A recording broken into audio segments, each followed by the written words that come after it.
মাননীয় সভাপতি, আমাদের প্রতিবেশী দেশ মায়ানমারে চলমান সংঘাত সমগ্র অঞ্চলের জন্য গভীর উদ্বেগজনক পরিস্থিতির সৃষ্টি করেছে।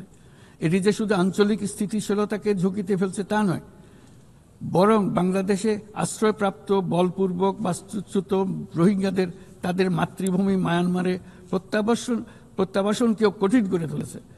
8 বছর পার হয়ে গেল, রোহিঙ্গা সংকটের কোনো সমাধান হলো না। উপরন্তু বাংলাদেশ প্রতিনিয়তই মায়ানমার থেকে আগত রোহিঙ্গাদের আশ্রয় দিয়ে চলেছে। স্পষ্টতই সাংস্কৃতিক পরিচয়ভিত্তিক রাজনীতির কারণে রোহিঙ্গাদের উপর অধিকার বঞ্চনা ও নির্যাতন রাখাইনে অব্যাহত রয়েছে। রোহিঙ্গাদের প্রান্তিকীকরণ প্রক্রিয়া আর চলতে দেওয়া যাবে না। যেসব বৈষম্যমূলক নীতি ও কর্মকাণ্ড আজকের এই পরিস্থিতি তৈরি করেছে, তার সমাধান ও প্রতিকারমূলক ব্যবস্থা এখনই গ্রহণ করা সম্ভব। তার জন্য পূর্ণাঙ্গ জাতীয় সংঘাত রাজনৈতিক মীমাংসার অপেক্ষা করার প্রয়োজন নেই। রাখাইনের সমস্যাগুলো চূড়ান্তভাবে রাজনৈতিক সমাধান করা দরকার। তবে এর জন্য রাখাইন অঞ্চলের সংশ্লিষ্ট সকল জাতিসত্তার অংশগ্রহণে এমন একটি বন্দোবস্ত প্রয়োজন যেন রোহিঙ্গারা সম অধিকার ও নাগরিকত্ব সহ সমাজের অংশ হতে পারে।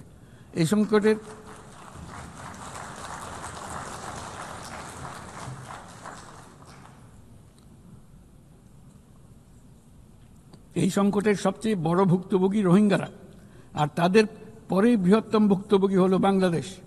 তবে আমাদের মনে রাখতে হবে যে রোহিঙ্গা সংকট কোনোভাবেই মায়ানমারের সঙ্গে বাংলাদেশের কোনো দ্বিপাক্ষিক বিষয় নয়, বরং আমরা শুধু একটি দায়িত্বশীল প্রতিবেশী এবং আন্তর্জাতিক সম্প্রদায়ের দায়িত্বশীল সদস্য হিসেবে আমাদের দায়িত্ব পালন করে যাচ্ছি।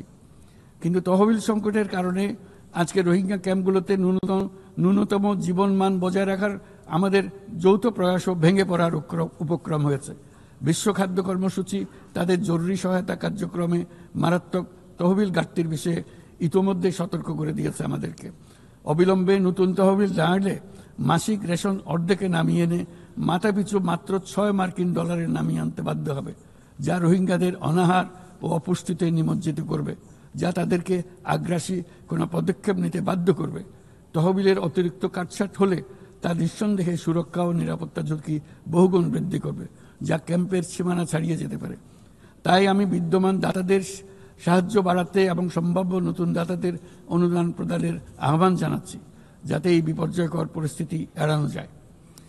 মানবিক সহায়তার জন্য নতুন ও বর্ধিত তহবিলের বাইরে আন্তর্জাতিক সম্প্রদায়কে অবশ্যই মায়ানমার সরকার এবং রাখাইনের অন্যান্য অংশীদারদের উপর ইতিবাচক পরিবর্তন ও দ্রুত রাজনৈতিক সমাধানের জন্য চাপ প্রয়োগ করতে হবে।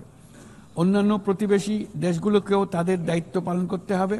রাখাইনে স্থিতিশীলতা আনতে আন্তর্জাতিক সম্প্রদায়ের যে কোনো যৌথ প্রচেষ্টায় সহযোগিতা দিতে বাংলাদেশ সর্বদা প্রস্তুত। আমরা আশা করি আগামী 30 সেপ্টেম্বরের উচ্চ পর্যায়ের সম্মেলন বিশ্বব্যাপী দৃঢ় সংকল্প তৈরি করবে এবং রোহিঙ্গাদের জন্য বাস্তবসম্মত আন্তর্জাতিক সহায়তা নিশ্চিত করবে, যেখানে তহবিল সংগ্রহ সর্বোচ্চ অগ্রাধিকার পাবে। একই সঙ্গে আন্তর্জাতিকভাবে একটি রোডম্যাপ গৃহীত হবে এবং সময়বদ্ধ কর্মপরিকল্পনা গ্রহণের মাধ্যমে রোহিঙ্গা সংকটের স্থায়ী সমাধান খুঁজে পাওয়া সম্ভব হবে।